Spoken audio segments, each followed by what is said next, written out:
Hello and welcome to the Dacia Duster Explorers YouTube channel. My name's Adam and I'm one of the Dacia Duster Explorers. In these videos you'll see myself and other explorers driving green lanes, commonly known as the hobby of green laning. Some of these lanes can be easy, some can be incredibly difficult if not dangerous, but all offer a beautiful feeling of escapism.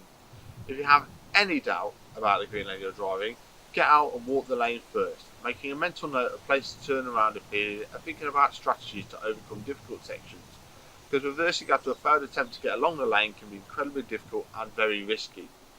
We abide by the Green Lane Association Glass Code of Conduct for driving these lanes and respect all others using the lanes, including horse riders and walkers, as we all have a part to play in keeping these routes open for everyone.